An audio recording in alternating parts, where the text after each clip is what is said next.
లూకా సువార్త 24వ అధ్యాయము 1 నుంచి 12 వచనాలు. నేనే ఒకటి మీకు గుర్తు చేస్తూ మనం ధ్యానం చేద్దాం. నేను మొదటి వచనం చదువుతూ ఉన్నాను, ఒకసారి మీరు కూడా బైబిల్ తెరిచి చూడండి. ఆదివారమున తెల్లవారుచుండగా ఆ స్త్రీలు తాము సిద్ధపరిచిన సుగంధ ద్రవ్యములు తీసుకుని సమాధి వద్దకు వచ్చి అని మొదటి వచనం రాయబడి ఉన్నది. ఆదివారం అనగా మరి యూదులకు విశ్రాంతి దినము, సబ్బాతి దినం అనబడుతున్న శనివారం గతించిన పిమ్మట, నిజం చెప్పాలంటే వాళ్ళకి నూతన దినము శనివారం సాయంత్రమే వాళ్ళకి నూతన దినం ప్రారంభమైన, ఇక్కడ పర్టికులర్గా ఆదివారమున తెల్లవారుజామున అనే పేరు మనకు కనబడుతుంది, అనే మాట కనబడుతుంది. కాబట్టి సో వీళ్ళు ఎప్పుడు మరి సమాధి దగ్గరికి వెళ్ళారు అంటే, మరి తెల్లవారుచుండగా అనే మాటకు అర్థం ఏంటంటే ఇంకా చీకటి ఉంది, తెల్లవారుతో అనగా వాళ్ళందరూ బయలుదేరారంటే అక్కడ ఆ స్త్రీలు అని రాయబడ్డది. ఆ స్త్రీలు ఎవరన్నది తర్వాత వచనాల్లో మనకి కనబడుతుంది. సో వీళ్ళు ఎందుకు వెళ్ళారనే విషయాన్ని ఒకసారి ఆలోచన చేస్తే, యూదుల యొక్క ఆచార విధానంలో, వాళ్ళ సాంప్రదాయ విధానంలో చనిపోయిన యొక్క వ్యక్తిని మరలా సుగంధ ద్రవ్యాలు పూసి బాడీ పాడవకుండా శుభ్రం చేయడానికని మరి కొంతమంది స్త్రీలు కొన్ని సుగంధ ద్రవ్యాలను పట్టుకుని మరి సమాధి దగ్గరికి వెళ్ళాలని ఆశ కలిగి ఉన్నారు. నిజానికి యేసుప్రభు తిరిగి లేస్తాడని కాదు, యేసుప్రభు తిరిగి లేస్తాడనే విషయం శిష్యులకి దేవుడు ఎన్నో సందర్భాల్లో చెప్పినప్పటికీ, ఆ విషయం వాళ్ళు తెలిసినప్పటికీ వాళ్ళు నమ్మలేదు. మరి వీళ్ళు ఎందుకు వెళ్ళారంటే, మన భాషలో చెప్పాలంటే బాడీని శుభ్రం చేయడానికి అనగా ఆల్రెడీ ప్రభువుని సమాధిలో పెట్టినప్పుడు చేసిన శుభ్రం కాకుండా వాళ్ళు 3 రోజున కూడా మరలా ఏం చేస్తారంటే బాడీని శుభ్రం చేయడానికి, అనగా సుగంధ ద్రవ్యాలు మరలా పూసి మళ్ళీ యథావిధిగా సమాధిలో పెట్టాలనే ఆలోచనలో వాళ్ళు వెళ్ళడం జరిగింది. కాబట్టి మరి మనకు తెలుసు, శుక్రవారం నాడు ప్రభువారు సిలువలో మరణించాడని, అదే రోజు సాయంత్రం లోపు అరిమత యేసేపు మరి దేవుని యొక్క శరీరాన్ని, బాడీని తీసుకుని ఆయన కొరకు తొలిపించుకున్న ఆ సమాధిలో పెట్టాడనే విషయం మనకి తెలుసు. అయితే వీళ్ళు సుగంధ ద్రవ్యాలు సిద్ధం చేసుకుని ఆదివారం తెల్లవారుజామున సమాధి దగ్గరికి వచ్చారు. ఎందుకంటే వాళ్ళ యోధా సాంప్రదాయం ప్రకారం మృతదేహాన్ని సుగంధ ద్రవ్యాలతో అలంకరించడం అనేది వాళ్ళకి సర్వసాధారణం. కాబట్టి వారు శరీరాన్ని, దేవుని యొక్క శరీరాన్ని ఇంకా గౌరవించాలని సిద్ధం చేశారు. అయితే ఇక్కడ కొన్ని ముఖ్యమైన మాటలు జ్ఞాపకం చేసుకుంటే, ఫస్ట్ ఆదివారం అంటే సండే. సో దీన్ని లార్డ్స్ డే అంటారు. లార్డ్స్ డే అంటే దేవుని యొక్క దినము కింద, అంటే దేవుడు తిరిగి లేచాడనే ఉద్దేశంతో దేవుని యొక్క దినం కింద మనము మరి నమ్ముతూ ఉంటాము. రకంగా చెప్పాలంటే ఇది పునరుత్థాన దినము. సో మన గుడ్ ఫ్రైడే జరిగింది కాబట్టి ఈరోజే ప్రభువారు లేచారని కాదు, ప్రతి ఆదివారం కూడా ప్రభు లేచింది మొదలుకొని ప్రతి ఆదివారం కూడా పునరుత్థాన దినమే. కాబట్టి తెల్లవారుచుండగా, ఇంకా సూర్యుడు రాకముందే, ఇంకా చీకటి ఉంటూ ఉండగా, ఓ రకంగా చెప్పాలంటే చీకటి పోయి వెలుగు వస్తుందన్న సమయంలో వీళ్ళు మరి సుగంధ ద్రవ్యాలు పట్టుకొని వెళ్ళారు.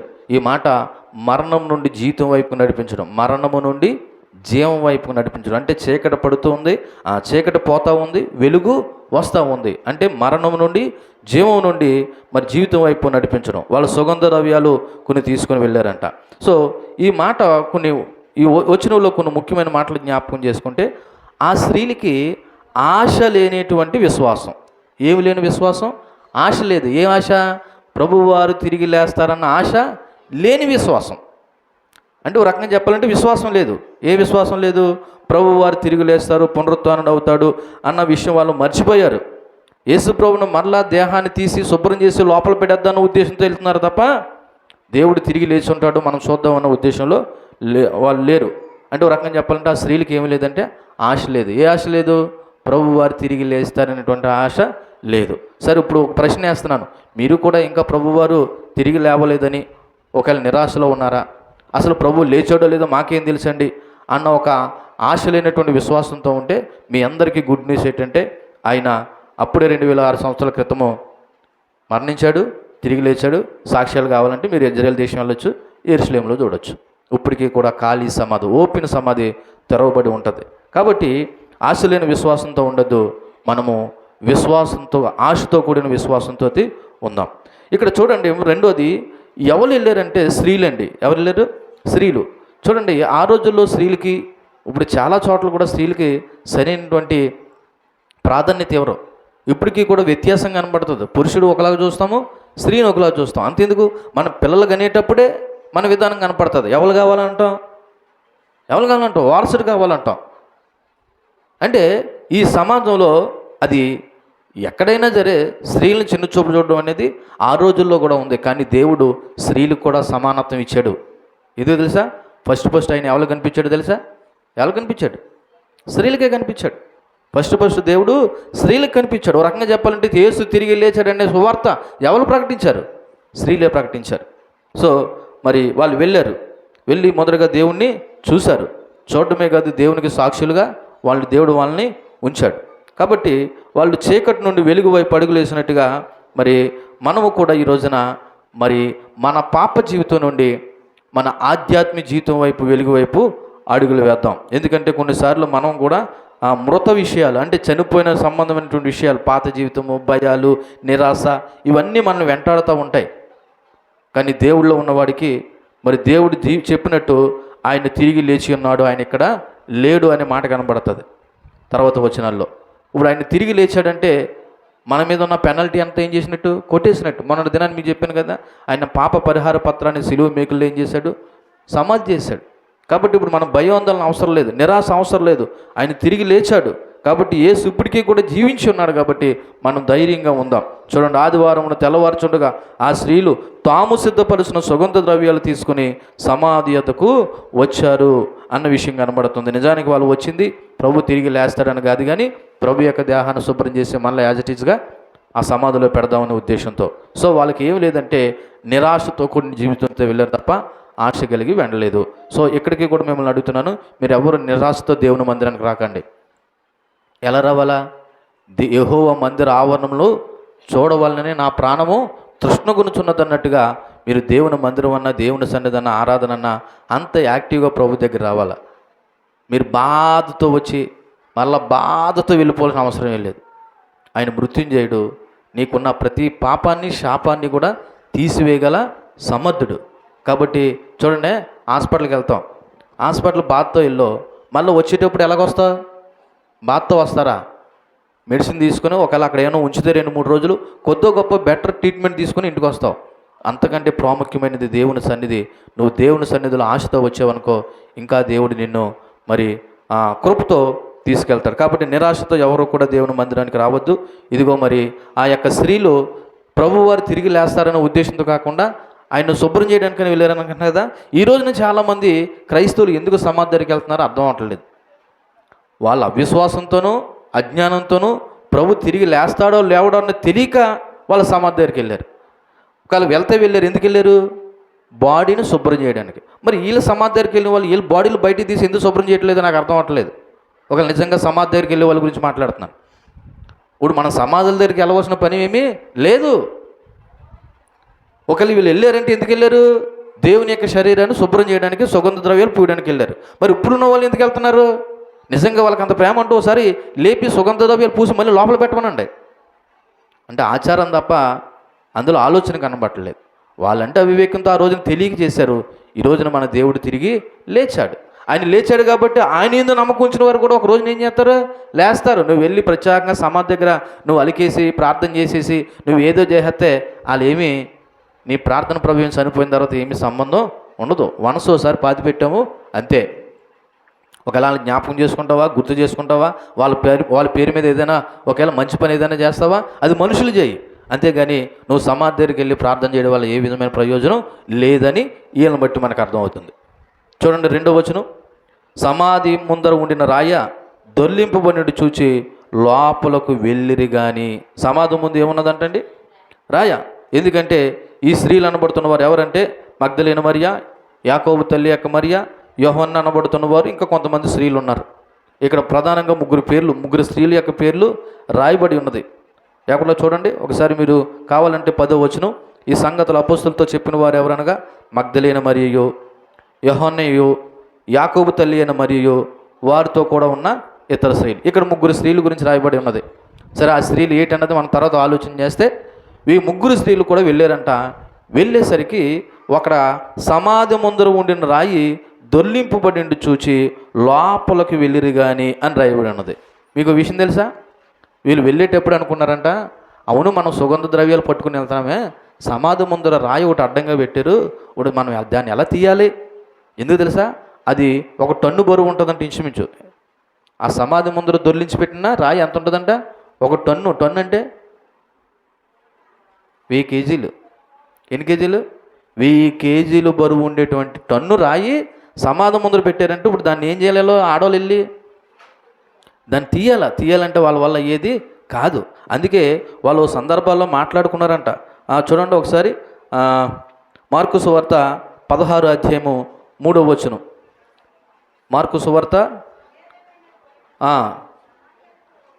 సమాధి దగ్గరికి వచ్చి చుండగా సమాధి ద్వారము నుండి మన కొరకు ఆ రాయి ఎవడు పొర్లించునని ఒకరితో ఒకరు ఏం చేసుకున్నారంట?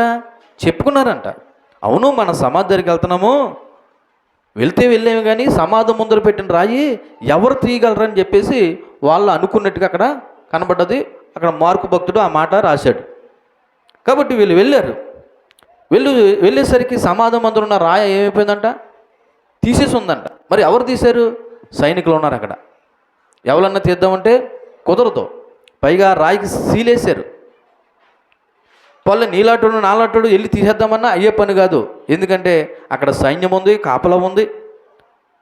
కానీ ఏం జరిగిందంటే ప్రభువు లేచినప్పుడు భూకంపం వచ్చింది, చనిపోయినప్పుడు భూకంపం వచ్చింది, ఆయన తిరిగి లేచినప్పుడు కూడా భూకంపం వచ్చింది. ఆ భూకంపంలో రాయి ఏం చేయబడదంటే త్వరలు. నేను దానికి రాయి యేసు ప్రభువు లోపల నుండి బయటకు రావడానికి కాదు. ఇక్కడ మాట ఒకసారి ఆలోచించండి. రాయి అడ్డంగా పొర్లించిన రాయి తొలగింపబడింది సమాధిలో ఉన్న యేసు ప్రభు బయటకు రావడానికి కాదు. సమాధి లోపల ఖాళీగా ఉందని చెప్పడానికి, చూపించడానికి రాయి ప్రభు ఏం చేశాడు?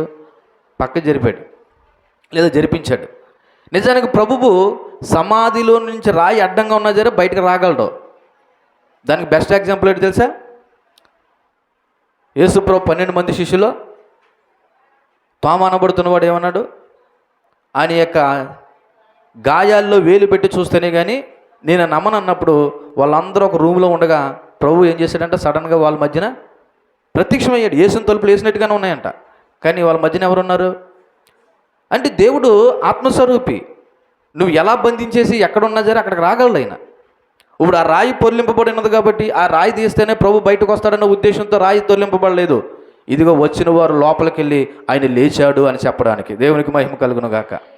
వచ్చిన వారు లోపలికి వచ్చి చూసి ఆయన సమాధిలో లేడు అని చెప్పడానికి ఆ రాయి దొర్లింపబడ్డ తప్ప యేసు ప్రభువే ఆ సమాధి నుంచి బయటికి రావడానికి కాదన్న విషయాన్ని మనము జ్ఞాపకం చేసుకోవాలి.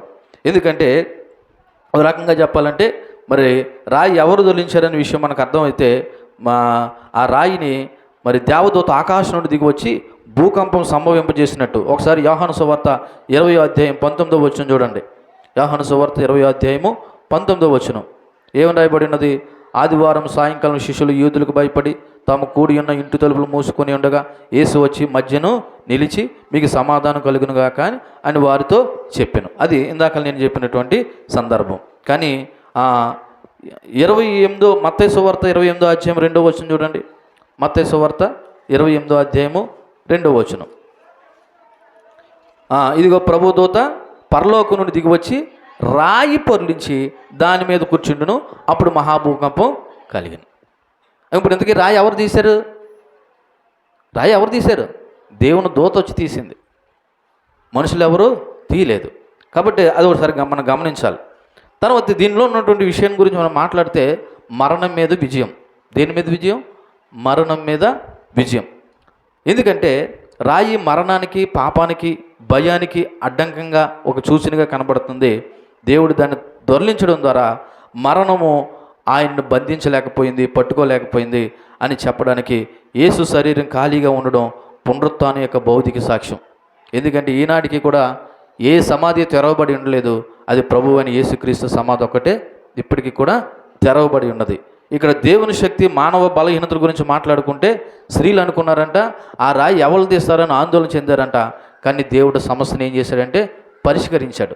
ఈ సమయంలో మీ అందరికీ చెప్పే మాట, రాయి లాంటి, బండ రాయి లాంటి లేదా టన్ను బరువు ఉన్నటువంటి బరువు గల సమస్య నీ ముందర ఏదైనా ఉన్నా సరే అది దేవుడు పరిష్కరిస్తాడు. నమ్మితేని ఏంటి? నమ్మితేని. నమ్ముటి నీ వలన అయితే నమ్మువానికి సమస్తము సాధ్యం. ఆ రాయి ఎలాగ దొర్లింపబడుతుంది, ఎలా తీద్దామని వీళ్ళు అనుకున్నారంట.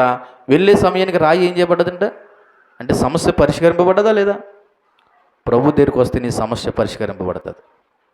అది ఎంతటి సమస్య అయినా, ఏ విధమైన సమస్య అయినా ప్రభు దగ్గర ఆన్సర్ లేనటువంటి సమస్య ఏది లేదు. ఆయన దగ్గర ప్రతిదానికి ఆన్సరు ఉంది. అది ఇటువంటి టన్ను బరువు ఉండే రాయి లాంటి సమస్య అయినా సరే దేవుడు పరిష్కరిస్తాడు మనము నమ్మితే. చూడండి, ఇక్కడ కొత్త సృష్టి మరియు ఆశ. ఆదివారం తెల్లవారుజాము జరిగిన ఈ సంఘటన మరి మనకు ఒక గొప్ప ఆశను కలుగజేస్తుంది. ఏటో తెలుసా ఆశ? మన దేవుడు పునరుత్థానుడై ఉన్నాడు. మన దేవుడు ఏమైనాడు? పునరుత్థానుడై ఉన్నాడు. అంటే అర్థం ఏంటో తెలుసా? మరణాన్ని గెలిచి తిరిగి లేచాడు. ఇప్పుడు ఆయన పిల్లలుగా కూడా మనం కూడా ఏం చేయొచ్చు? మరణాన్ని గెలిచి తిరిగి లేవడానికి ఆయన ఒక గొప్ప ఆశను మనకి కలిగింపజేశాడు. పాపానుకున్న అడ్డంకిని తొలగించాడు. కాబట్టి ఖాళీ సమాధి కేవలం శరీరం మాత్రమే అక్కడ లేదు కాదు, యేసు జీవించి ఉన్నాడని చెప్పడానికి నేటికి కూడా సజీవమైనటువంటి సాక్ష్యంగా ఉంది అనే విషయాన్ని మనము జ్ఞాపకం చేసుకుందాం. చూడండి, తర్వాత మాట చదువుతాము, 3వ వచనం.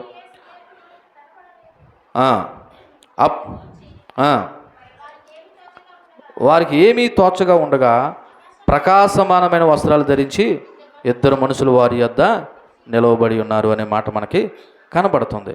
లోపలికి వెళ్ళారు. ప్రభు అని యేసు శరీరాన్ని కనుగోలేక ఏమైపోయిందని వాళ్ళు ఆందోళన చెందుతున్న సమయంలో మరి అక్కడ 2 ప్రకాశమైనటువంటి వ్యక్తులు కనబడుతున్నట్టుగా అక్కడ నిలవబడి ఉండట మనం చూస్తూ ఉన్నాం. వాళ్ళు లోపలికి వెళ్ళారంట. ఏం చేయాలో తోచలేదంట. అసలు ప్రభు శరీరం ఎక్కడ పోయింది, లేకపోతే ప్రభు శరీరాన్ని ఎవరెట్టిపోయారు, లేకపోతే ఎవరు దొంగిలించారు అని రకరకాలుగా వాళ్ళు ఆలోచన చేసుకుంటూ ఉండగా ఇదిగో వాళ్ళు కనుగొనలేక, అంటే ఎక్కడుందో కనిపెట్టలేక ఆందోళన చెందుతున్నప్పుడు ప్రభు శరీరాన్ని గురించి 2 మనుషులు ఒక మంచి శుభార్తమానం చెప్పడానికి అక్కడ నిలవబడి ఉన్నారు. వాళ్ళు ఏమన్నారు చూడండి, వారికి ఏమీ తోచ ఉండగా ప్రకాశమైన వస్త్రాలు ధరించిన 2 మనుషులు వాళ్ళ ముందర ఏం చేయన్నారు? నిలవబడి ఉన్నారు. ఎందుకు వీళ్ళు నిలవబడి ఏం చేస్తున్నారు అంటే చూడండి, అక్కడ చెప్తున్న మాట, వారు భయపడి ముఖములను నేల మోపి ఉండగా వీరు సజీవుడైన వాడిని మీరు ఎందుకు మృతుల్లో వెతుకుచున్నారు? అక్కడ కనబడుతున్న మొట్టమొదటి ఒక ప్రశ్న ఏంటంటే, సజీవుడైన వాడిని మీరు ఎందుకు వెతుకుతున్నారు అంటే ఎందుకు దేవుడు లేచాడా లేవలేదనా? చెప్పండి, లేచాడా లేవలేదనా? లేచాడు. మీరు మృతుల్లో సమాధుల్లో వెతకవలసిన పని ఏమీ లేదు. అలాగే ఈ రోజున కూడా మనం సమాధుల దగ్గరికి వెళ్ళి వెతకవలసిన పని ఏమీ లేదు. ఎందుకంటే ఆయన తిరిగి లేచి ఉన్నాడు. ఈ మాట ఎవరు చెప్తున్నారంటే 2 దేవదూతలు వచ్చి మానవ రూపంలో వాళ్ళకి కనిపించి ఇదిగో దేవుడు తిరిగి లేచాడని ఒక సువర్తమానాన్ని చెప్తూ ఉన్నారు. దేవునికి మహిమ కలుగును గాక. ఇక్కడ 3 సువర్తమానాలు చెప్తున్నాను చూడండి. యేసుప్రభు పుట్టడం సువర్తమానం, ఆయన మరణించడం సువర్తమానం, ఆయన తిరిగి లేవడం కూడా సువర్తమానమే. లోక సువార్త 2వ అధ్యాయంలో ఇదిగో ప్రజలందరికీ కలుగు మహా సంతోషకరమైన సువర్తమానము, ఇదిగో దావీదు పట్టణం మంది మీ కొరకు లోకరక్షకుడు పుట్టి ఉన్నాడు. అదొక సువార్త. మన ప్రభువైన యేసుక్రీస్తు గుడ్ ఫ్రైడే అనబడుతున్న శుక్రవారం చనిపోవడం అదొక శుభవార్త. ఎందుకని? పుట్టిన దేవుడు మన కొరకు మరణించకపోతే మన మీద పాప విమోచన అనేది ఎప్పుడు కలగకుండకపోయేది. అందుకే దేవుడు మన కొరకు చనిపోవడం కూడా శుభవార్త. మరి ముఖ్యంగా అన్నిటికంటే గొప్ప శుభవార్త ఏంటంటే ఆయన మృత్యుంజయుడు తిరిగి లేవడం. దేవునికి మహిమ కలుగును గాక. ఇది ఇంకా గొప్ప శుభవార్త. ఎందుకో తెలుసా? ఏ దేవుడు కూడా మరణించి తిరిగి లేవలేదు. ఒకవేళ మరణించిన మాట పక్కన ఉంచితే ఏ దేవుడు కూడా ఎవరి పాపాల కొరకు ఇంతవరకు మరణించలేదు. అది మన ప్రభువు అని యేసుక్రీస్తు తప్ప. ఆ మరణించిన దేవుడు సమాధిలో ఉండిపోకుండా ఆయన తిరిగి లేచి ఉన్నాడు. అక్కడ అంటున్నారు దేవదూతలు, మీరు ఎందుకు వెతుకుతున్నారు? మీరు ఎందుకు వెతుకుతున్నారు? ఆయన మృతుల్లో లేడైనా ఆయన లేచి ఉన్నాడు. దేవునికి మహిమ కలుగునుగాక. ఆయన లేచి ఉన్నాడు. కాబట్టి ఇక్కడ మనం గమనించవలసిన విషయం ఏంటంటే మన ప్రభువు లేచాడు. మీరేమీ గందరగోళం పడద్దు, మీరేమీ ఆందోళన చెందొద్దు అన్న విషయాన్ని బట్టి మనము ఆ రోజున ఆశ్రయులే కాదు, ఈ రోజున ప్రభువు నమ్మిన విశ్వాసం నమ్ముతున్న మనం కూడా చాలా సంతోషదాయకమైనటువంటి విషయము. ఎందుకో తెలుసా? మన ప్రభువు లేచాడు. మనం నమ్ముకున్న దేవుడు లేచాడు. ఆయన ఈనాటికి కూడా సజీవుడిగా ఉన్నాడు. నీ కొరకు నా కొరకు ఆయన విజ్ఞాపన చేస్తూనే ఉన్నాడు. కాబట్టి మీరు ఎవ్వరు కూడా భయపడవలసిన పని లేదు. నా వెనకాల దేవుడు ఉన్నాడా లేదా, అసలు మన దేవుడు లేచాడా లేదా, లేకపోతే ఇంకా సమాధిలోనే ఉన్నాడా అంటే లేడు, ఆయన అప్పుడే లేచాడు. దేవునికి మహిమ కలుగును గాక. ఆయన లేచి ఈనాటికి 2026 సంవత్సరం ఈ రోజున ప్రభు సజీవుడిగా ఉండి మన కొరకు విజ్ఞాపన చేస్తున్నాడనే విషయాన్ని మనం జ్ఞాపకం చేసుకోవాలి. దేవునికి మహిమ కలుగును గాక. ఇక్కడ పునరుత్థానం యొక్క శక్తి కనబడుతుంది. పునరుత్థానం యొక్క శక్తి ఏంటో తెలుసా? మరణాన్ని జయించడం. ఏం జయించడం? మరణాన్ని జయించడం. ప్రభు మొట్టమొదటిగా మరణాన్ని జయించాడు. ఆయన నమ్మినటువంటి మనం కూడా ఏం చేస్తాం? మరణాన్ని జయిస్తాం. ఆ మాటే తెస్సలోనికి రాసిన పత్రికలో మరి పౌలు భక్తుడు జ్ఞాపకం చేస్తాడు. 2వ తెస్సలోనికి రాసినటువంటి పత్రిక, మొదటి తెస్సలోనికి రాసిన పత్రిక 4వ అధ్యాయము 14వ వచనం. యేసు మృతి పొంది తిరిగి లేచినని మనం నమ్మిన ఎడ్ల అదే ప్రకారం అంటే యేసు ఎలాగైతే తిరిగి లేచాడో అదే ప్రకారము చెప్పండి, యేసునందు నిద్రించిన వారిని కూడా దేవుడు ఆయనతో కూడా వెంటబెట్టుకుని వస్తాడు. కాబట్టి మనం భయపడవలసిన పని లేదు. క్రైస్తవ నిరీక్షణ యొక్క గొప్ప ఆశ ఏంటో తెలుసా? క్రీస్తునందు మృతులైన వారు తిరిగి లేస్తారు. దేవునికి మహిమ కలుగును గాక. ఎందుకంటే మన దేవుడు తిరిగి లేచాడు.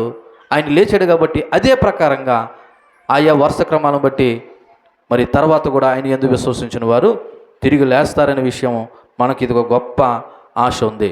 కాబట్టి యేసు ప్రభువుని ఎక్కడ ఎతకవలసిన పని లేదు. ఎక్కడంటే ఏ సమాధుల్లోనూ ఎతకవలసిన పని లేదు. ఆయన లేచి ఉన్నాడు. కాబట్టి మీరు నేను గమనించవలసిన విషయం ఏంటంటే మన భయోందోళన నుండి విశ్వాసం వైపు అడుగులేద్దాం. అంతేకాదు ఆయన ఇచ్చిన వాగ్దానాలు గుర్తు చేసుకొని మనము భద్రంగా ఆయన యొక్క కృపలో జీవిందాం. దేవునికి మహిమ కలుగును గాక. చూడండి తర్వాత మాట 6వ వచనంలో, ఆయన ఇక్కడ లేడు, ఆయన లేచి ఉన్నాడు, ఆయన ఇంకా గలిలయలో నుండి ఉన్నప్పుడు. అక్కడ 6వ వచనంలో మనం చెప్పవలసిన మాట ఏంటంటే ఆయన ఇక్కడ లేడు. ఇక్కడంటే ఎక్కడ? సమాధిలో లేడు. మరి ఏం చేశాడంట? వాళ్ళు ఆయన లేచెను అనేటువంటి మాట కనబడుతూ ఉంది. ఇక్కడ లేడు అనే మాటకి స్పష్టమైన ఖచ్చితమైన నిరర్ధన ఏంటంటే అక్కడ కేవలం ఖాళీ సమాధి మాత్రమే ఉంది. దేవుని యొక్క శరీరం ఏదో. కాకపోతే ఆ సమాధి లోపల ప్రభువుకి చుట్టినటువంటి గుడ్డలు ఉన్నాయి చూసారా, ఆ గుడ్డలు మాత్రమే అక్కడ ఉన్నాయంట. ఆయన శరీరం మాత్రం అక్కడ లేదు. ఓ రకంగా చెప్పాలంటే ఇలా చూడండి, ఎలాగుందని తెలుసా? గొంగల పురుగు పెట్టుకున్న గూడులో నుంచి అది బయటకు వచ్చేసిన తర్వాత దాని స్ట్రక్చర్ ఇంకా అలా మిగిలి ఉంటుంది, గోడకో చెట్టుకో. అలాగే దేవుని యొక్క శరీరము అందులో నుంచి బయటకు వచ్చేసింది తప్ప ఆ చుట్టిన గుడ్డలో ఓ రకంగా చూస్తే మనిషి ఉన్నాడు అన్నట్టుగా ఉన్నది. కానీ అక్కడికి వెళ్ళేసరికి ప్రభువారు లేడు, ఆయన లేచి ఉన్నాడనేటువంటి మాట ఈ రోజున మన అందరికీ గొప్ప సంతోషదాయకమైనటువంటి శుభవర్తమానం. ఎందుకంటే ఆయన మరణాన్ని గెలిచాడు. దేవునికి మహిమ కలుగును గాక. మీకు ఎవరు తెలిసిన దేవుళ్ళు ఎవరైనా మరణాన్ని గెలిచిన వారు ఉంటే చెప్పండి, ఒకసారి స్టడీ చేద్దాం. మీకు తెలిసినటువంటి దేవుళ్ళు ఎవరైనా ఆయన మరణాన్ని గెలిచిన దేవుడు పలానా ఊర్లో ఉన్నాడండి, పలానా దేశంలో ఉన్నాడండి, పలానా చోట ఉన్నాడండి అంటే చెప్పండి, మనం స్టడీ చేద్దాం. నాకు తెలిసినంత వరకు మన ప్రభువు అని యేసుక్రీస్తు తప్ప ఏ ఒక్కరు కూడా మరణాన్ని గెలిచిన వారు లేరు. కాబట్టి యేసు మాటల యొక్క గొప్పతనం ఇక్కడ మనకి కనబడుతుంది. ఆయన 3వ రోజున తిరిగి లేస్తానని లోకసువార్త 9వ అధ్యాయము 22వ వచనంలో ఒకసారి మనం చూద్దాం. చూడండి, లోకసువార్త 9వ అధ్యాయము 22వ వచనం. మనిషి కుమారుడు బహుశ్రమలు పొంది పెద్దల చేతను ప్రధాన యాజకుల చేతను శాస్త్రుల చేతను విసర్జింపబడి చంపబడి 3వ దినమున లేచుట అగత్యమని చెప్పాను. ముందే చెప్పాడు దేవుడు, నేను 3 రోజున తిరిగి లేస్తానని. కాకపోతే వీళ్ళు నమ్మలేదంతే. ఎవరు? ఈ క్రైస్తవ స్త్రీలు అనబడుతున్న వాళ్ళు నమ్మలేదు. ఎందుకంటే అటువంటి అద్భుతం ఇంతవరకు జరగలేదు కాబట్టి. సరే, వాళ్ళంటే ఆ రోజు నమ్మలేదు. ఈనాటికి నువ్వు ఇంకా నమ్మలేకుండా ఉన్నావు అనుకో, నీ అంత అవివేకము అవిశ్వాసాలు ఇంకెవరు లేరనే చెప్పాలి. వాళ్ళ అజ్ఞానంలో ఉండి ఫస్ట్ టైం కాబట్టి ఒకవేళ ప్రభు అనే వ్యక్తి తిరిగి లేస్తాడన్న నమ్మకం లేకపోవచ్చు. ఈనాటికి ఇన్ని సాక్ష్యాలు ఉండి కూడా నువ్వు నేను ఇంకా ప్రభు నమ్మకపోతే మన విశ్వాసం వేస్ట్ అనే విషయాన్ని మీకు గుర్తు చేస్తూ ఉన్నాను. కాబట్టి యేసు వాగ్దానాలు నమ్మండి. ఏం నమ్మండి? యేసు వాగ్దానాలు నమ్మండి. ఆయన చనిపోయిన లిస్టులో లేడు, ఆయన పునరుత్థానుడైనటువంటి లిస్టులో ఉన్నాడు. కాబట్టి ఈ సందేశము కేవలం ఆనాటి శిష్యులకు మాత్రమే కాదు, ఈనాటి క్రైస్తవులు అనబడుతున్న మనందరికీ కూడా ఇది కొత్త ఆశను రేకెత్తిందనే విషయాన్ని మీకు గుర్తు చేస్తూ ఉన్నాను. చూడండి, తర్వాత మాట చదువుదాం. 7వ వచనం. మనిషి కుమారుడు పాపిష్టులైన మనుషుల చేతికి అప్పగింపబడి సిలువ వేయబడి 3వ దినం ముందు లేవవలసినదని ఆయన మీతో చెప్పిన మాట జ్ఞాపకం చేసుకోండి అని వానితో అన్నారు. ఇందాక చదివాను కదా, లోకసువార్త 9:22 వచనంలో ఆయన ఎన్నో రోజున లేస్తాడు, 3 రోజులు తిరిగి లేస్తానని చెప్పిన మాట మీరు మీ ఒకసారి జ్ఞాపకం చేసుకోండి అని ఎవరు చెప్తున్నారు? ఆ స్త్రీలకి అక్కడ నుంచున్నటువంటి ఇద్దరు మనుషులు, ఆ దేవదూతలు ఇద్దరు చెప్తా ఉన్నారు. ఇదిగో దేవుడు బ్రతికి ఉండగానే మీతో చెప్పాడు కదా, గలిలే ఉండగానే ఆయన పాపుల చేతులకు అప్పగింపబడి చంపబడి మరలా తిరిగి లేస్తాడనే విషయం చెప్పాడు కదా, ఆ మాటను ఒకసారి మీరు జ్ఞాపకం చేసుకోండి అన్న విషయాన్ని ఇక్కడ ఆ దేవదూతలు జ్ఞాపకం చేస్తున్నారు. పాపాత్ముల చేతికి మన ప్రభువు అయినటువంటి నీతిమంతుడి దేవుడు అప్పగింపబడ్డాడు. ఎవరి కొరకు? మన పాపముల నిమిత్తము ఇక్కడ అప్పగింపబడి సిలువ వేయబడి మరలా 3 రోజున ఏం చేశాడు? ఆయన తిరిగి లేచాడు. నిజంగా ఇది ఒక గొప్ప మరి క్రైస్తవులుగా మనకి ఒక నిరీక్షణ అనే విషయాన్ని మనము జ్ఞాపకం చేసుకుందాం.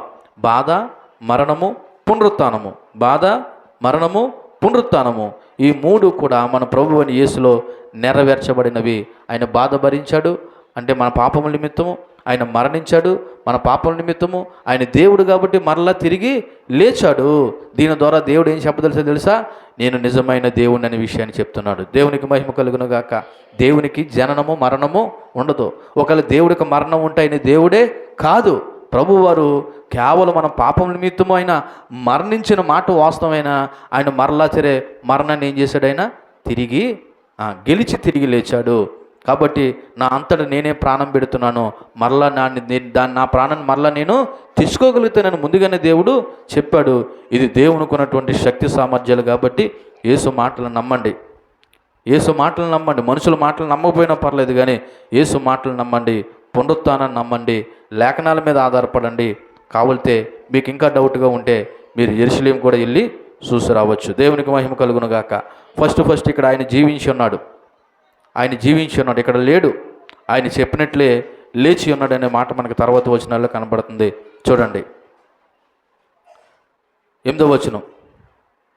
అప్పుడు వారు ఆయన మాటలు జ్ఞాపకం చేసుకుని, ఎవరో? ఈ స్త్రీలు ఆ దేవదూతలు చెప్పిన మాటలు జ్ఞాపకం చేసుకుని సమాధి యొద్ద నుండి తిరిగి వెళ్ళి ఈ సంగతులన్నీ 11 శిష్యులకు తక్కిన వారందరికీ తెలియజేసిరి. ఎవరో? ఈ స్త్రీలు. ఎవరు? ఇందాక చదివాం కదా, మగ్దలేన మరియా, యోహన్నయో, యాకోబు తల్లి అయినటువంటి మరియా. వీళ్ళు ముగ్గురు, మిగిలిన స్త్రీలందరూ వెళ్ళారంట. వెళ్ళి ఎవరితో చెప్పారంట? అపోస్తులు అనబడుతున్న 11 మందితో చెప్పారంట. ఇక్కడ గమనించవలసిన విషయం ఏంటి తెలుసా? ఆయన లేచాడన్న విషయం అక్కడతో ఆగిపోలేదు. ఆ విషయం ఎక్కడ దాకా వెళ్ళింది? శిష్యుల దాకా వెళ్ళింది. ఆ విషయం ఎక్కడి నుంచి వెళ్ళింది? మన భారతదేశానికి వచ్చింది. అది ఎక్కడికి వచ్చింది? ఈనాడు నీ నా దగ్గరికి వచ్చింది. ఇంకా గొప్ప విషయం ఏంటంటే ఈ పునరుత్థాన విషయం ఇంకా చేరవలసిన వాళ్ళ దగ్గరికి చాలామందికి వెళ్ళలేదు. వాళ్ళ దగ్గర కూడా వెళ్ళాలి. అది ఎవరు చెప్పాలంటే ఫస్ట్ నువ్వు తెలుసుకున్నావు కాబట్టి నువ్వే చెప్పాలి. యేసు ప్రభు తిరిగి లేచాడనే విషయం ఫస్ట్ ఎవరికి తెలిసింది చెప్పండి? యేసు ప్రభు తిరిగి లేచాడనే విషయం ఫస్ట్ ఎవరు తెలిసింది? ఈ స్త్రీలు తెలిసింది. వీళ్ళు మౌనంగా ఊరుకున్నారా? వీళ్ళు ఎవరు చెప్పారు? శిష్యులు చెప్పారు. శిష్యులు ఏం చేశారు? వాళ్ళు వచ్చి చూసుకుని వాళ్ళు తర్వాత వాళ్ళకి చెప్పారు. అలాగా ఆయన లేచాడనే విషయం ఈ రోజున మన దాకా వచ్చింది. నేనేమంటానంటే ఇంకా తెలియపరచబడిన వాళ్ళు చాలామంది ఉన్నారు. వాళ్ళకి చెప్పవలసిన బాధ్యత ఎవరిదంటే ఎవరు ముందు నమ్మారో వాళ్ళ తర్వాత వాళ్ళకి ఏం చేయాలి? నమ్మాలి, చెప్పాలి. ఆయన లేచాడనే విషయం స్త్రీలు ఎలాగైతే శిష్యులు చెప్పారో ఈ రోజున మనం కూడా ఆయన లేచి ఉన్నాడనే విషయాన్ని మనం కూడా చెప్పాలి. ఆ బాధ్యత మన మీద ఉంది. ఇక్కడ దేవదూతలు స్త్రీలకు 2 ముఖ్యమైన విషయాలు చెప్తున్నాడు. యేసు లేచాడు, ఆయన ఇక్కడ లేడు, ఆయన గలిలో ముందుగానే చెప్పినట్టు ఈయన జరిగింది. ఆ మాటను మీరు జ్ఞాపకం చేసుకోండి, గుర్తు చేసుకోండి అన్న మాటను బట్టి వాళ్ళు ఆ మాటలు ఏం చేశారంట? తీసుకుని తన యొక్క శిష్యులు అనబడుతున్న 11 మంది, 12 వాడేవాడు ఊరేసుకుని చనిపోయిన విషయం మనకి తెలుసు. కాబట్టి ఆ విషయాన్ని పట్టుకుని వాళ్ళు వెళ్ళారంట. వాళ్ళకి నిరాశ, నిస్పృహ అటువంటి పరిస్థితులు ఒక ఆందోళనతో ఉన్నప్పటికీ గుడ్ న్యూస్ ఏంటంటే ఆ దేవదూతలు చెప్పిన దాన్ని బట్టి వాళ్ళు శిష్యుల దగ్గర చెప్పడానికి వెళ్ళారనే విషయం మనకి కనబడుతూ ఉంది. చూడండి, ఇక్కడ మనం గమనించవలసిన విషయం ఏంటంటే వాళ్ళు వెళ్ళి చెప్పిన తర్వాత ఏమి జరిగిందంట చూడండి, ఏం జరిగిందంట 10వ వచనంలో, ఈ సంగతులు అపోస్తులతో చెప్పిన వారేమనగా మగ్దలేన మరియయు యోహన్నయు యాకోబు తల్లైన మరియ వారితో ఉన్న ఇతర స్త్రీలు అని రాయబడి ఉన్నది. సో ఇక్కడ పర్టికులర్గా 3 స్త్రీలు అయితే పేర్లు అయితే రాయబడి ఉన్నది. ఎవరు ఆ స్త్రీలు అంటే మొట్టమొదటిగా మగ్దలేన మరియ. ఈమె మరి 7 దయ్యాల చేత పీడింపబడుతున్నటువంటి స్త్రీ అన్నమాట. ఎన్ని దయ్యాల చేత? 7 దయ్యాల చేత పీడింపబడుతున్న స్త్రీని దేవుని కృపను బట్టి దేవుడు ఆమెను స్వస్థపరిచాడు. లోకాసు వార్త 8వ అధ్యాయము 2వ వచనంలో ఉంటుంది చూడండి. లోకాసు వార్త 8వ అధ్యాయము 2వ వచనంలో 12 మంది శిష్యులను అపవిత్రాత్మలు వ్యాధులను పోగొట్టుకోబడిన కొందరు స్త్రీలను అనగా 7 దయ్యములు వదిలిపోయిన మగ్దలేనే అనబడుతున్న మరియ. వాళ్ళ ఊరి పేరు మగ్దాల. ఆ ఊరి పేరుని బట్టి ఆమె ఏం పెట్టారంటే మగ్దలేని మరియా అని పేరు పెట్టారు. సో 7 దయ్యాల చేత పీడింపబడినటువంటి స్త్రీ ప్రభు వల్ల స్వస్థత పొందుకున్న తర్వాత పునరుత్థానం అయ్యే వరకు కూడా ఆమె ప్రభు వెంబడే ఉంది. సిలువ వేసే సమయంలోనూ సిలువ దగ్గర ఉంది. అలాగే ఈయన సమాధిని శుభ్రం చేయడానికి మరలా వెళ్ళినటువంటి గుంపులో కూడా ఎవరున్నారు? ఆ మగ్దలేని మరియ ఉంది. నేనేమంటానంటే ఈ సమయంలో ప్రభువు నుండి నువ్వు మేలు పొందుకున్న తర్వాత కడ వరకు ప్రభువులోనే కొనసాగాలి తప్ప మధ్యలో బ్రేక్ అవ్వకూడదు. 7 దయ్యాల చేత పట్టింపబడి పీడింపబడుతున్న ఈ స్త్రీకి విడుదల కలిగితే ఎప్పుడు దాకా ప్రభుని వెంబడించింది? ఆమె బ్రతుకాలం అంతా ప్రభుని వెంబడిస్తూనే ఉంది. కానీ ఈ రోజున చాలామంది ఏం చేస్తారు? మేలు పొందుకుంటారు, చిన్న సాక్ష్యం చెప్పేస్తారు, మరలా వాడి దేవుడికి అడ్రస్ లేకుండా పోతాడు. కానీ మగ్దలేన మరియ ప్రభువుని కడవరకు కొనసాగింపు చేసింది. అనగా ప్రభుతోనే తన జీవితాన్ని మరి ఇంకో గొప్ప విషయం ఏంటంటే ప్రభు యొక్క లేచాడనే వార్తను ఎవరు చెప్పారంటే ఈ మగ్దలేన మరియ ఒక గొప్ప సాక్షిగా ఉంది. రెండోది ఎవరంటే యోహన్నా అని రాయబడుతున్నటువంటి ఈమె ఎవరో తెలుసా? హేరోదు రాజు యొక్క ఇంట్లో పనిచేసే ఒక సేవకురాలంట. హేరోదు రాజు యొక్క ఇంట్లో పనిచేసే ఒక సేవకురాలు. సో రాజు భవనం నుండి వచ్చింది ఈమె. ఎక్కడి నుంచి వచ్చింది? రాజుగారి యొక్క భవనం నుండి వచ్చింది. అంటే కేవలం సామాన్య స్త్రీలు మాత్రమే కాదు, ప్రభుని విశ్వసించిన వారిలో ధనికులు కూడా ఉన్నారు. ఆమె యేసుకు పరిచర్య చేయడానికి ఆమె కూడా ఈ స్త్రీలతో కలిసి ఎక్కడికి వచ్చిందంటే సమాధి దగ్గరికి వచ్చింది. మూడో ఆమె ఎవరంటే యాకోబు తల్లి, చిన్న యాకోబు యొక్క తల్లి. ఈమె యేసుప్రభు తల్లి కాదు, చిన్న యాకోబు యొక్క తల్లి. సో ఇక్కడ ఈ 3 స్త్రీలతో పాటు మరికొంతమంది స్త్రీలు కూడా ఉన్నారంట. వాళ్ళందరి పేర్లు రాయలేదు, కానీ వీళ్ళందరికీ కూడా గొప్ప అవకాశం దేవుడు ఇచ్చాడు. ఆయన్ని తిరిగి లేచాడని చెప్పే అవకాశం వాళ్ళకి ఇచ్చాడు. నిజంగా వాళ్ళ జీవితాలు ధన్యమయ్యాలని చెప్పాలి. ఎందుకంటే దేవుని యొక్క సువార్త వ్యాప్తిలో మహిళల పాత్ర చాలా ముఖ్యమైనదండి. మహిళల యొక్క పాత్ర చాలా ముఖ్యమైనది. ఎందుకంటే ఆయన ఫస్ట్ తిరిగి లేచాడనే విషయం మరి వీళ్ళకి చెప్పడం ద్వారా దేవుని సువార్తను ప్రకటించడానికి దేవుడు గొప్ప అవకాశం వీళ్ళకి ఇచ్చాడు. చూడండి, ఓ రకంగా మనం మాట్లాడుకుంటే నమ్మకస్తులైనటువంటి స్త్రీలు అన్నమాట. ఎవరు? నమ్మకస్తులైన స్త్రీలు. దేవుని సువార్తను ప్రకటించడానికి దేవుడు ఏర్పరచుకున్నటువంటి ఒక నమ్మకస్తులైనటువంటి స్త్రీలు. సో ఈ సమయంలో నేను అడుగుతున్నాను, మీరు ఎవరికైనా దేవుని సువార్తను ప్రకటించడానికి ఒక నమ్మకమైన స్త్రీలుగా మీరు ఉన్నారా అని అడుగుతున్నాను. ఎందుకో తెలుసా? ఈరోజు ప్రభు తిరిగి లేచిన విషయం నీ పరిధిలోనే కాదు, నీకు ఒకేలా బంధువులు అనబడుతున్న వారు నీ ఆఫీసులో అవ్వచ్చు, లేకపోతే నీ చుట్టాలు అవ్వచ్చు, లేకపోతే మనకు తెలియని వారు అవ్వచ్చు, ప్రభువు లేచాడు, తిరిగి లేచాడు అని సువార్త చెప్పడానికి దేవుడు గొప్ప అవకాశం ఇస్తుంటే నువ్వు కూడా నమ్మకమైన సేవకురాలుగా ఉన్నారా అన్నది ఒకసారి మనము ప్రశ్నించుకోవాల్సినటువంటి అవసరత ఎంతైనా ఉన్నది. చూడండి, తర్వాత మాట చదివితే 11వ వచనంలో, అయితే వారి మాటలు వీరి దృష్టికి వెర్రి మాటలుగా కనబడ్డాయంట. గనుక వీరు మాటలను నమ్మలేదు. ఈనాటికి కూడా దేవుని మాటలు కొంతమందికి వెర్రిగానే కనబడుతున్నాయి. ఎలా కనపడుతున్నాయి? నశించిపోతున్న వారికి వెర్రితనమేమో కానీ దేవుని యొక్క సువార్త మనకి శక్తి అయి ఉన్నది. కాబట్టి పునరుత్థానం యొక్క వాస్తవికత ఆ శిష్యులు కూడా నమ్మలేదంట. ఏ శిష్యులు? ప్రభు వెంబడి నడిచినటువంటి 11 మంది శిష్యులు కూడా ఈ స్త్రీలు చెప్పిన మాటలు నమ్మలేదంట. అసలు వాళ్ళకి ఎలా కనిపించాయంట? అక్కడ రాయబడిన మాట వెర్రి మాటల కింద కనిపించాయంట. వెర్రి మాటలు. వీళ్ళు ఏమి పొద్దున్నే ఏంటి తిక్క మాటలు మాట్లాడుతున్నారు అన్నట్టుగా వాళ్ళు అనుకున్నారంట. స్త్రీలు మాటలు గౌరవించలేదు. ఎందుకంటే ఆ రోజుల్లో స్త్రీల మాటలు పెద్దగా గౌరవించేవారు కాదు. వాళ్ళ సాక్ష్యం చెల్లదు. స్త్రీల యొక్క సాక్ష్యం చెల్లదు. అటువంటిది వీరు వచ్చి ఎవరు లేచారని చెప్తున్నారు? ఏకంగా ప్రభువే లేచాడు, ఆయన సమాధి ఖాళీగా ఉంది, ఆయన అక్కడ లేడు అనే మాటనంట ఆ శిష్యులు కూడా వాళ్ళు ఏం చేయలేదంటే నమ్మలేదు. అంటే వాళ్ళ యొక్క హృదయ స్థితి ఏంటో మనకు అర్థమవుతూ ఉంది. కాబట్టి సాధారణంగా మనిషి యొక్క స్వభావం ఎటువంటిదంటే వాస్తవాన్ని ఎప్పుడూ నమ్మడం, అసత్యాన్ని బాగా నమ్ముతాడు. వాస్తవాన్ని సాధారణంగా నమ్మకపోవడం అనేది మన మానవ సహజ మనస్తత్వానికి ఇది గుర్తుగా ఉంది. కాబట్టి యేసుప్రభు వారు లేచాడనే విషయం మరి చరిత్రకారుడు చాలా చక్కగా వివరించి చెప్పాడు. ఇక్కడ గమనించవలసిన విషయం తెలుసా? విశ్వాసం అంత సులభమైనది కాదు. విశ్వాసం అంత సులభమైనది కాదు. కానీ దేవుని పిల్లలుగా ఆయన మాటలు వినడం ద్వారా, ఆయన సన్నిధానంలో ఉండడం ద్వారా మన విశ్వాసంలో ఇంకా బలపరచబడతాము. చూడండి, చివరిగా ఆ 12వ మాట చెప్పి నేను ముగించే ప్రయత్నం చేస్తాను. అయితే పేతురు లేచి సమాధి వద్దకు పరిగెత్తుకొని పోయి వంగి చూడగా నార బట్టలు మాత్రం విడిగా కనబడెను. అతడు జరిగిన దానిని గూర్చి ఆశ్చర్యపడుచు ఇంటికి వెళ్ళాను. ఈ 11 మందిలో పేతురు గారికి ఎక్కడ లేనటువంటి ఒక ఆందోళన, సంతోషం. ఎందుకు ఆందోళన తెలుసా? ఆయన ఎవరో ఎరగనని నేను ముమ్మార్లు ఏం చేశాను? అబద్ధం ఆడాను. సంతోషం ఏంటో తెలుసా? ఇప్పుడు ఆ ప్రభు తిరిగి లేచాడు కాబట్టి ఆయన దగ్గరికి వెళ్ళి నేను క్షమాపణ కోరుకుంటాను. కాబట్టి మరి పేతురు లేచాడంట, సమాధి వద్దకు పరిగెత్తుకుని వెళ్ళాడంట, లోపల వంగు చూశాడంట, గొడ్డలు మాత్రమే పడి ఉన్నాయంట.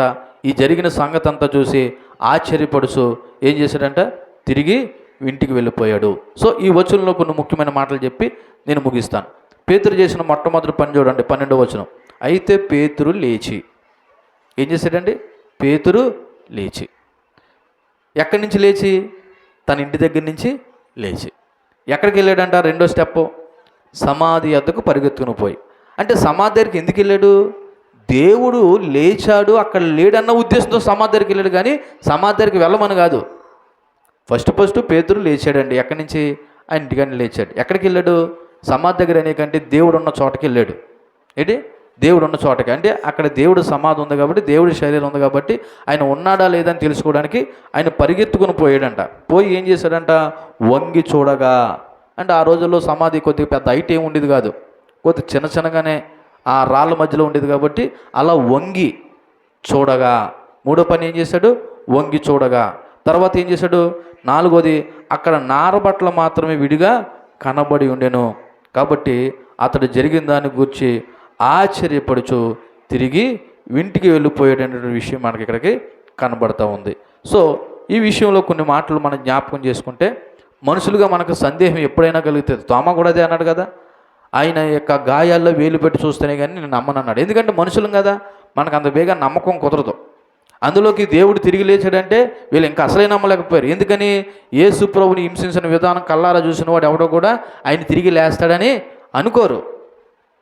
కానీ ప్రభు తిరిగి లేచి ఉన్నాడు. కారణం ఏంటంటే ఆయన దేవుడు. ఆయన ముందే చెప్పాడు, నేను దేవుని కుమారుడిని అని. ఏమని చెప్పాడు? నేను దేవుని కుమారుడిని ముందే చెప్పాడు. కాబట్టి అంతేకాదు, 3వదైనా నేను తిరిగి లేస్తాననే విషయాన్ని కూడా చెప్పాడు. కానీ వీళ్ళు భయాందోళన మధ్య, గందరగోళం మధ్య, అసలు ప్రభువు శిష్యులు అని చెప్పుకుంటే మమ్మల్ని ఏం చేస్తారని వీళ్ళు భయంగా గడుపుతున్న సమయంలో వీళ్ళకు ఒక ఆశ్చర్యకరమైన వింతైన వార్త ఏంటి తెలుసా? ఆయన లేచి ఉన్నాడు. దేవునికి మహిమ కలుగును గాక. ఆయన సమాధిలో లేడు అని శిష్యులు చెప్పేసరికి ఈ పేతురు గారు, బహుశా మిగిలిన 10 మంది మరి అంకంగా నమ్మలేదో ఏటో తెలియదు, కానీ పేతురు గారు మాత్రం కంగారుగా ఇంటికాడి నుంచి లేచి సమాధి దగ్గర పరిగెట్టి ఆ సమాధిలో వంగి చూసేసరికి అక్కడ బట్టలు తప్ప ఏమీ లేకపోవడం చూసి ఈ జరిగిన దాని గురించి ఆశ్చర్యపోయాడండి. అసలు ఏం జరిగింది?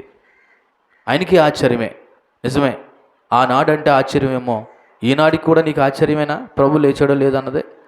ఆనాడు ఆ ప్రజలకు ఆశ్చర్యం అంటే నమ్ముదాం, ఈనాటికి కూడా నీకు ఆశ్చర్యమేనా ప్రభు లేచాడో లేదన్నదే?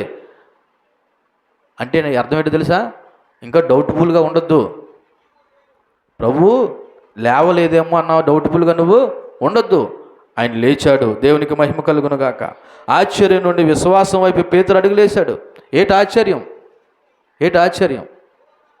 ఆశ్చర్యం నుండి విశ్వాసం పరుగులు వేడంటే ప్రభు తిరిగి లేచాడో లేదన్నటువంటి ఆశ్చర్యం నుండి ప్రభు తిరిగి లేస్తే అదొక గొప్ప విశ్వాసం కింద ధైర్యంగా పేతురు మరి వెళ్ళాడు. ఆ విశ్వాసం నుండే పెంతెకొస్తు పండుగ దినమందు గొప్ప ప్రసంగం చేశాడు. దేవునికి మహిమ కలుగును గాక. అంతేకాదు, పేతురు పశ్చాత్తాపం చెంది పునరుద్ధరణ చెందాడు. ఎందుకంటే పేతురు తప్పు చేశాడు కాబట్టి ప్రభు సమాధి వద్దకు వెళ్ళి త్వరగా ప్రభు కానీ కనబడితే అక్కడ తప్పు అయిపోయిందని క్షమించమని అడుగుదామని కూడా ఆయన ఆశతో వెళ్ళాడు. కాకపోతే సమయానికి అక్కడ ప్రభువు లేడు. ఆయన చెప్పినట్టుగానే గలిలయ ప్రాంతానికి వెళ్ళడానికి బయలుదేరాడు. సో ఈ 12 వచనాల నుండి మనం నేర్చుకోవాల్సిన కొన్ని ప్రాముఖ్యమైన విషయాలు మీకు జ్ఞాపకం చేస్తే, మొట్టమొదటిగా ప్రభువు లేచి ఉన్నాడు. దేవునికి మహిమ కలుగును గాక. ఆయన సమాధిలో లేడు. మన దేవుడు ఇప్పటికీ కూడా సమాధిలో ఉన్న దేవుడు మాత్రం కాదు, ఆయన ఒక్కడే మరణాన్ని గెలిచి తిరిగి లేచినవాడు. ఇది మొదటి శుభవర్తమానం. అయితే ఈ లేచి ఉన్నాడనే క్రమంలో దేవుడు కొంతమంది సాక్షులుగా ఎవరిని వాడుకున్నాడంటే స్త్రీలను వాడుకున్నాడు. ఎవరిని వాడుకున్నాడు? స్త్రీలను వాడుకున్నారు. వాళ్ళ ఆసక్తి ఏదేమైనా సమాధి దగ్గరికి వెళ్ళాలనేటువంటి ఒక స్పృహ ఏదైతే ఉందో దేవుడు వాళ్ళకి గొప్ప అవకాశం ఏమి ఇచ్చాడు తెలుసా? ఆయన లేచి ఉన్నాడనే మొట్టమొదటి వార్త ఈ స్త్రీలకు తెలిసింది. సో నేను ఈ సమయంలో ఏం చెప్పదలిచానంటే, ఒక స్త్రీగా నీ బాధ్యత ఏంటన్నది చూడు. నువ్వు ఏది స్ప్రెడ్ చేస్తున్నావు? మంచిని స్ప్రెడ్ చేస్తున్నావా? చెడుని స్ప్రెడ్ చేస్తున్నావా? సత్యాన్ని నువ్వు ప్రకటిస్తున్నావా? అసత్యాన్ని ప్రకటిస్తున్నావా? నువ్వు దేవుని గురించి సువార్త చెప్తున్నావా? లేదంటే దేవుని సువార్తకి వ్యతిరేకంగా నువ్వే బ్రతుకుతున్నావా అన్నది ఒకసారి ఆలోచించేయండి. ఒక స్త్రీలుగా మీరు ఏమనుకోకండి, మమ్మల్ని దేవుడు ఏదో చిన్న చూపు చూశాడని అనుకోకండి. దేవుడు ఎక్కడ లేనటువంటి ప్రత్యేకమైనటువంటి బాధ్యత ఎవరికి అప్పచెప్పాడు తెలుసా? స్త్రీలు అనబడుతున్న మీకే అప్పచెప్పాడు.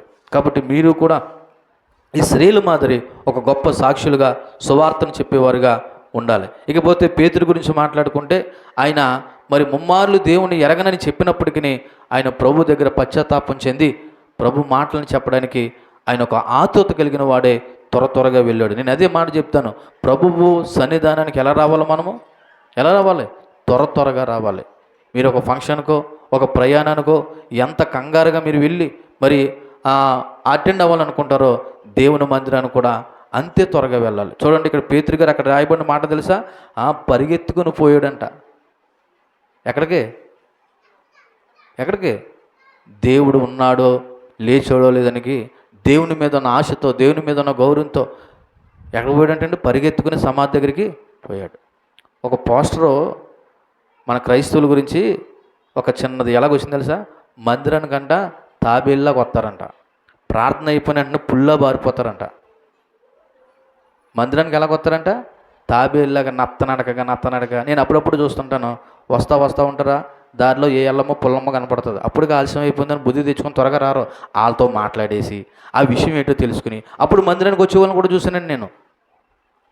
మీ ఇంటికాడి నుంచి బయలుదేరేటప్పుడు ఇప్పటికి ఆలస్యం అయిపోయింది, నేను తర్వాత వచ్చి మళ్ళీ నీతో మాట్లాడతానని అనరు. ఆ మనిషితో మాట్లాడేసి ఆ విషయం ఏంటో తెలుసుకుని అప్పుడు కూడా మందిరానికి వచ్చి ఇంకా ఆలస్యమైన వాళ్ళు కూడా ఉన్నారు. నేను ఏం చెప్పదలిసానంటే, మందిరాన్ని రావడానికి మీరు ఆలస్యం చేయకండి. ఎందుకో తెలుసా? నువ్వు ఆలస్యం చేసావంటే అది దేవుని మీద నీకున్నటువంటి గౌరవం లేదన్నమాట. ప్రభు ఉన్న చోటకి మనం పరిగెత్తుకొని రావాల్సిన అవసరత ఉంది. ఆయన వెళ్ళాడు, వంగి చూశాడు, తన సందేహాన్ని తీర్చుకున్నాడు. తన సందేహాన్ని ఏం చేశాడు? తీర్చుకున్నాడు. ఒకవేళ మీకేమైనా సందేహాలు ఉంటే ఇదిగో బైబిల్ చదవండి. ఏం చదవండి? బైబిల్ చదవండి, లేదా దైవజనులను అడగండి. అంతే తప్ప మీరు సందేహంతో ఉండిపోయి దేవుని అవిశ్వాసంతో అంగీకరించేవారుగా మీరు ఉండొద్దు. అంతేకాదు, ఆయన మరి పేతురు గారు జరిగే దాన్ని గూర్చి ఆశ్చర్యపడుచు ఇంటికి వెళ్ళాడు. అంటే తన సందేహాన్ని తీర్చుకొని ఇంటికి వెళ్ళాడు. ఆశ్చర్యం ఏంటి తెలుసా? ఏమై ఉన్నది? తర్వాత వచనంలో చదివితే 13వ వచనంలో, ఇదిగో ఆ దినమందే వారిలో 2 యెరూషలేము ఆమడ దూరాన ఉన్న ఎమ్మాయి అనే ఒక గ్రామానికి వెళ్ళుచుండగా ఈ జరిగిన సంగతులను గూర్చి ఒకరితో ఒకడు సంభాషించుచుండరి. వారు ఆలోచించుకొని చుండగా యేసు తానే దగ్గరికి వచ్చి వారితో కూడా నడిచాడంట. అమ్మాయి మార్గంలో ఏదో నడుచుకుని పోతుంటే వాళ్ళతో పాటు మార్గం మధ్యలో 3వ వ్యక్తి జాయిన్ అయ్యాడంట. 3వ వ్యక్తి జాయిన్ అయ్యాడని కానీ వీళ్ళు అబ్జర్వ్ చేయలేదంట. ఎవరు? ఈ 2 మనుషులు అబ్జర్వ్ చేయలేదంట. ఏమంటున్నారో చూడండి అక్కడ. వారు 15వ వచనం, వారు ఆలోచించుకుని చుండగా యేసు తానే దగ్గరికి వచ్చి వారితో కూడా నడిచును. అయితే వారైనను గుర్తుపట్టలేకుండా వారి కన్నులు మూయబడ్డాయి. యేసు ప్రభువుని ఏం చేయలేకపోయారంటే వాళ్ళు మాట్లాడరే, గుర్తుపట్టలేకపోయారండి. ఈరోజు కూడా యేసు ప్రభువును గుర్తుపట్టలేని విధంగా భక్తి చేసే భక్తిహీనులు కూడా ఉన్నారు. ఎలాగ చెప్పమంటారా? మన దినం చెప్పాను కదా, కలవరపడుతున్న జనాంగానికి యేసు ఎవరని ప్రశ్నిస్తే ఏ రకమైన సమాధానం ఇస్తున్నాం? మనం ప్రభు దగ్గరికి వస్తాము, మందిరానికి వస్తాము, ఆరాధనే చేస్తాము, అన్నీ చేస్తాం. యేసు ఎవరమ్మా అని అడిగితే, యేసు ఎవరండి ఆయన మా పాస్టర్ గారిని అడిగి చెప్తాను. అంటే చాలామంది యేసు ఎవరో కూడా గుర్తుపట్టలేని లేదా గ్రహించలేనటువంటి ఆధ్యాత్మిక స్థితిలో ఉన్నారు. యేసు ఎవరంటే ఇంక సువార్త చెప్పడానికి ఒక గొప్ప అవకాశం కింద భావి, ఇంక ఇదే నీకు అవకాశం అని చెప్పి వాళ్ళు ప్రభు ఇటు గొప్పగా వాళ్ళు తెలుసుకునే విధంగా చెప్పాలి. అర్థమైందా? ఈ రోజున ఇన్ని సంవత్సరాల జీవితాల్లో మనం ప్రభు ఎవరు గుర్తుపట్టలేని వారిగా ఉంటే అది మనకు సిగ్గుసేటు. కాబట్టి ఈ జరిగిన పరిణామాలన్నీ కూడా చూసి ఇవి కూడా ఒకరితో ఒకరు చెప్పుకోవడం వల్ల అప్పుడు పేతురు గారు కానీ మిగిలిన వారికి కానీ నమ్మకం కలిగింది. చివరిగా ప్రభు వారి వాళ్ళందరికీ కనబడ్డాడు. ఆయన తిరిగి లేచిన తర్వాత భూమి మీద 40 రోజులు ఉన్నాడు. ఎన్ని రోజులు ఉన్నాడు? 40 రోజులు ఉన్నాడు. 40వ రోజున ఆయన మరల ఎక్కడికి వెళ్ళిపోయాడంటే ఆరోహణం అయిపోయి తండ్రి దగ్గరికి వెళ్ళిపోయాడు. ఆ మాట అపోస్తల కార్యాల్లో కనబడుతుంది. ఒకసారి చూడండి. అపోస్తల కార్యాలు 1వ అధ్యాయంలో చూడండి 9వ వచనం. ఈ మాటలు చెప్పి వారు చుచ్చుచుండగా ఆయన ఆరోహణమయ్యను. అప్పుడు వారి కన్నులకు కనబడకుండా ఒక మేఘం ఆయన ఏం చేసింది? ఆయన కొనిపోయాను. ఆయన వెళ్ళుచుండగా వారు ఆకాశం వైపు తేరి చూచుండగా ఇదిగో మరలా ఎగైన్ తెల్లని వస్త్రాలు ధరించుకున్న 2 మనుషులు వారి యొద్ద నిలిచారు. నిలిచి ఏమన్నారంట? గలిలయ మనుషులారా, మీరు ఎందుకు నిలిచి ఆకాశం వైపు చూచున్నారు?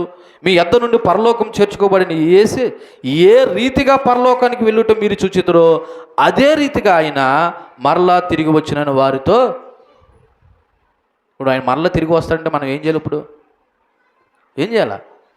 సిద్ధపడి ఉండాలి. ఆయన తిరిగి వచ్చేది ఎందుకు తెలుసా? తన బిడ్డలను తీసుకుని వెళ్ళడానికి. దేవునికి మహిమ కలుగును గాక. ఆ 2 మనుషులు అంటున్నారు, ఆ 2 దేవదూతలు అంటున్నారంట, ఇదిగో మీరు ఎందుకు ఆకాశం వైపు చూస్తున్నారు? ఇదిగో మీరు చూస్తున్న యేసు ఏ విధంగా మేఘారూఢుడే వెళ్ళాడో మరలా ఆయన మరలా తిరిగి రాబోతున్నాడు. మీరు నిరీక్షణ కలిగి ఉండండి, ఆశ కలిగి ఉండండి, మిమ్మల్ని తీసుకెళ్ళడానికి రాబోతున్నాడు. కాబట్టి మన దేవుడు ఒక పునరుత్థానుడై తిరిగి లేచి నోరు మూసుకొని మౌనంగా ఉండలేదు. ఆయన 2వ మారు మనందరినీ తీసుకుని వెళ్ళడానికి రాబోతూ ఉన్నాడు. ఆ గుంపులో మనం కూడా ఉండాలి. దేవునికి మహిమ కలుగును గాక. సో ఫైనల్గా ఈ పూట మీకు చెప్పే మాట ఏంటో తెలుసా? మన దేవుడు మరణాన్ని గెలిచి తిరిగి లేచి ఉన్నాడు. ఆయన మృత్యుంజయుడు. ఆయన సమాధిలో లేడు. ఆయన యందు నమ్మికించిన వారు కూడా ఒక రోజున తిరిగి లేపబడతారు. అంతేకాదు ఆయన మరలా వచ్చి ఆయన యందు నమ్మికించిన వారందరినీ కూడా తీసుకుని వెళ్ళిపోతాడు. ఆయన ఏ మేఘం మీద అయితే వెళ్ళిపోయాడో, అనగా మేఘారూఢుడు వెళ్ళిపోయాడో మరలా ఆయన మేఘాల ద్వారా మరలా ఎక్కడికి మన దగ్గరికి రాబోతున్నాడు. కాబట్టి నిరీక్షణ కలిగి మన ప్రభువు మృత్యుంజయుడనే విషయాన్ని గ్రహించి మనం కూడా దేవుని యందు నమ్మకం ఉంచి, ఇదిగో ఆ మగ్దలేన మరియా, యోహన్నయ్య, యాకోబు తల్లి అయిన మరియా సందేహించినట్టు, పేతురు గారు సందేహించినట్టు మనం సందేహించాల్సిన అవసరం లేదు. వాళ్ళు ఫస్ట్ కాబట్టి ఆ రోజున ఏదో సందేహించారు. కానీ ఇన్ని సంవత్సరాల భక్తి జీవితంలో నువ్వు నేను ప్రభు లేచాడంటావా అన్న డౌట్ నీకేమి వద్దు. ఇదిగో స్వయాన అక్కడ దేవదూతలు 2 చెప్తున్నారు, ఇదిగో మన ప్రభువు ఆరోహణమైపోయి ఎలాగ వెళ్ళిపోయాడో మరలా త్వరగా రాబోతున్నాడు. ఈలోగా నువ్వు నేను ఎవరు తెలుసా? సిద్ధపడాలి. అంతే తప్ప మొన్నండి గుడ్ ఫ్రైడే జరిగిందండి, అంత డిసెంబర్లోనండి క్రిస్మస్ జరిగిందండి, ఈరోజు అండి ఈస్టర్ జరిగిందండి, ఈ 3 పండుగలు చేసేసుకున్నానంటే కుదరదు. పండుగలు చేసుకోవడానికి కాదు భక్తి. మనం ప్రభు కొరకు మరలా రాబోతున్న విషయాన్ని గ్రహించి సిద్ధపడి ఆయనతో పాటు మనం కూడా ఆయన రాజ్యంలో ఉండడానికి భక్తి చేయాలి. ఈ రోజున క్రైస్తవులకి క్రిస్మస్ అన్నా, గుడ్ ఫ్రైడే అన్నా, ఈస్టర్ అన్నా ఏదో పండగల కింద భలే కనపడుతున్నాయి. కానీ ఇందులో ఉన్న సత్యాన్ని గ్రహించట్లేదు. ఏంటి సత్యం? అసలు యేసు ప్రభు ఎందుకు వరకు పుట్టాడు? ఎవరి గురించి పుట్టాడు? ఎవరి గురించి మరణించాడు? మరలా ఎవరి గురించి తిరిగి లేచాడు అన్న ఆలోచన లేదు. ఈరోజు ఈస్టర్ అండి, రేపు క్రిస్మస్ అండి, గుడ్ ఫ్రైడే అండి, చాలండి మాకు 3 పండుగలు. విచిత్రం ఏంటి తెలుసా? ఈ 3 పండుగలే కాదు, బయట పండుగలు కూడా మనయే. అవునో కాదో మీకు తెలుసు. మరి ఇటువంటి భక్తిహీనత జీవితం జీవిస్తే ప్రభు 2వ మారు వచ్చినప్పుడు నిన్ను నన్ను ఎలా తీసుకెళ్తాడు? అందుకే సందేహపడకండి. మీరు సందేహపడకండి, అవతల వాళ్ళని మీరు సందేహం పెట్టకండి. ఒకవేళ సందేహంతో ఉన్నవాడిని ఆ సందేహాన్ని తీర్చే విధంగా మనం ఉండాలి. ఆ సందేహాన్ని తీర్చే విధంగా మన భక్తి ఉండాలి, మన జీవితాలు ఉండాలి. అంతేగాని మీరు సందేహపడి అవతలను సందేహపరుస్తూ అవిశ్వాసంలోనూ అజ్ఞానంలోనూ బ్రతికి దేవుని రాజ్యాన్ని పోగొట్టుకోవద్దు. భయం కలిగి, భక్తి కలిగి, ఆశ కలిగి, నిరాశ కలిగి, నిరాశ లేకుండా ఆశతో ప్రభు యొక్క సన్నిధానంలో 2వ మారు వస్తాడనే విషయాన్ని గుర్తెరిగి సిద్ధపడదాం. దేవుడి మాటలు మనకులో దీవించి ఫలింప చేయనుగాక. ఆమేన్. కళ్ళు మూసుకోండి. చెప్పబడిన మాటలను బట్టి కొన్ని నిమిషాలు మనం ప్రార్థన చేద్దాం.